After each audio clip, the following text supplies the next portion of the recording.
want to start with a good news first. So yesterday morning, we were actually awarded the Best Agentic AI Platform for 2026. So that is 2 years in a row. This is actually, it's a fabulous thing for, not just for our team, but we realized it shows that the field service community as a whole is now ready to move from individual bots to systems of agents that can work together and produce actions. So, or in other words, the era of physical AI has actually finally begun. To just put this into perspective, just imagine this from your customer's journey.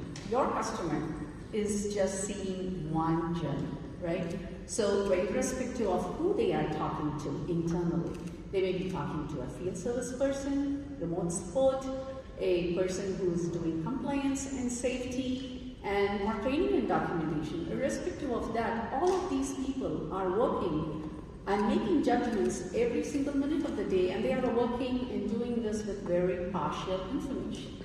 So what causes this partial information?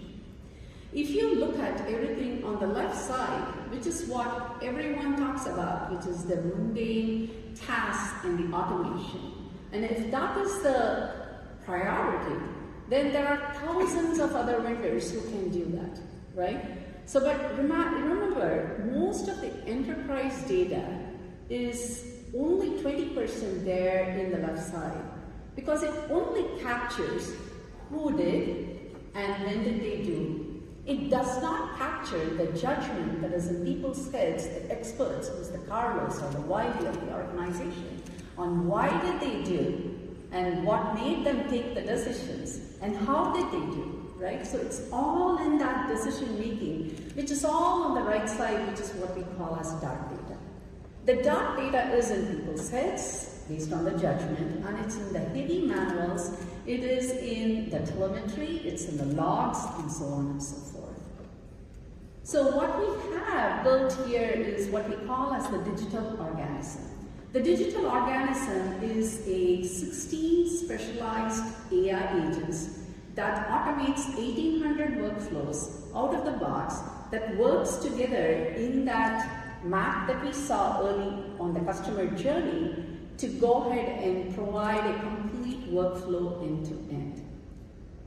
So what does that mean, right? So if you look into the entire workflow, this starts from a customer, but it actually moves into the service team, and there's a service call and it ends, and then it moves on into the leaders who are trying to make decisions out of what has happened in the service call.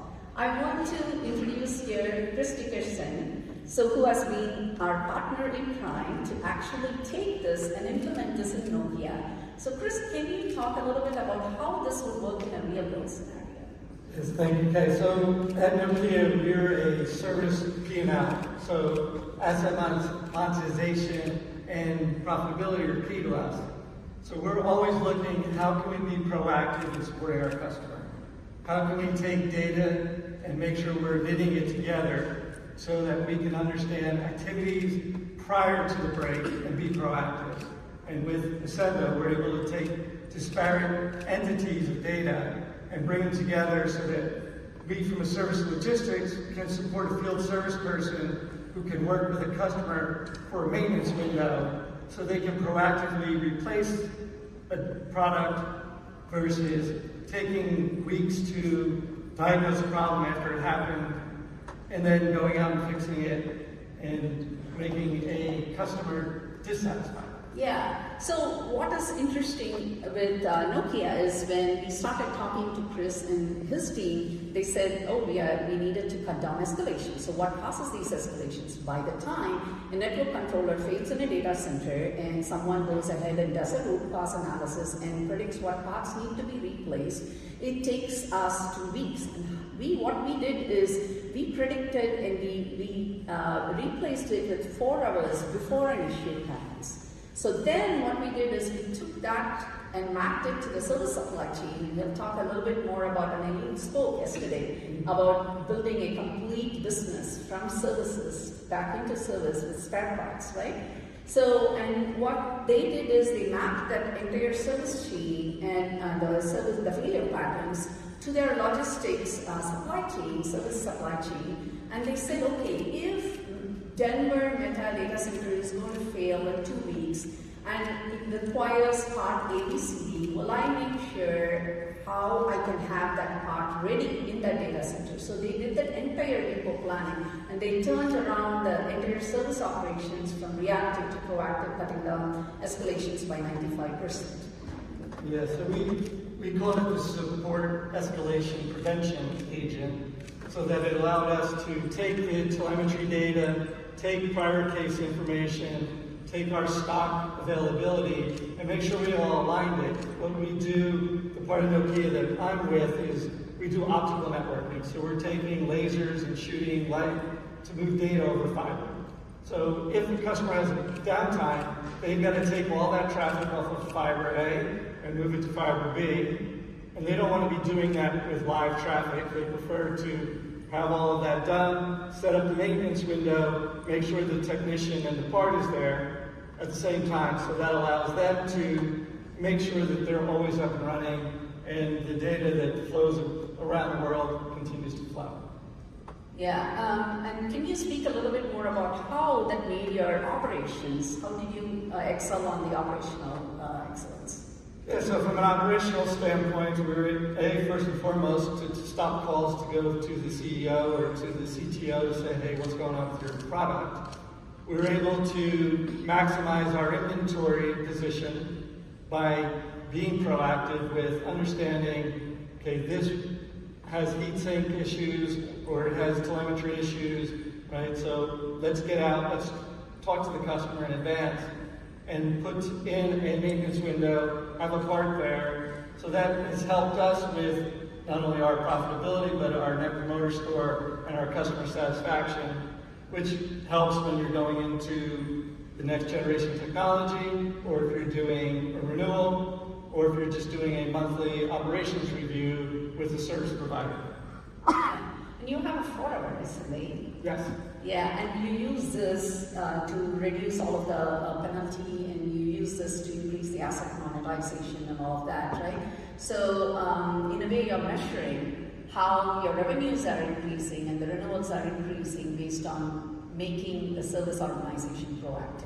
Correct. Yeah, we've got top line impact, which is just more revenue, because we're not having to discount, we're not having to pay penalties, as you mentioned, and we're also able to, and our field service people are able to go out to a customer and actually talk to them about next generation technology, right? Because service people, especially the field service people, you're really the customer glue for the company.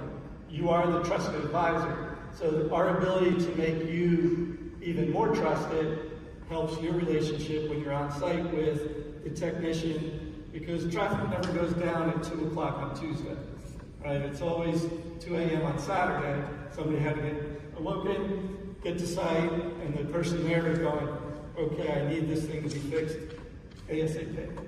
So the more we can do that in advance, the better everyone feels in the whole process. Yeah, I love that you talked about the traffic issue, Chris, because just that context, just take that out of context, right? So if you are talking to a different industry, completely, let's say healthcare or somebody, when you say, okay, I have a traffic issue, people are going to think it's freeway traffic or something else with respect to routing. But for networking, that actually means there's a product issue. So that level of the industry context, the asset context, the customer context, the product manufacturer context, and how you're interfacing with your customer, whether it is in a Zoom call or whether it is face-to-face, all of that context has to come together to deliver the outcome that we are talking about as business outcomes, which is number of escalations down or renewals up. And it's just not Chris. You can see there's many logos, many people who have awarded us #1 in proactive customer retention on G2, and there is a reason why it happens. And Mark spoke about it this morning. Thank you, Mark. He's here also, another customer of ours from EDF. And their team, you will see their quotes coming up. See, they had knowledge agent up and running in 40 minutes. And what they did is they created 236 manuals in 2 days, and it was all created by AI, and then human had to touch, 3 of the manuals. So where to start? I'm going to skip a couple of slides here because I'm looking at the clock and it's running so fast. Please stop by at the booth, and we have what we call as the new collar renaissance. It's not blue collar or it's not white collar. Nokia coined the term, and we are shamelessly leveraging it. So it's a new collar renaissance. What happens with carriers in the various industries? So we have a research on it. I have written a book, Beyond Break Fix, and it's #1 in Amazon for automation. So come on over, or if you want to see these agents in action, so come on over to our booth. Give it up to Chris. Thanks.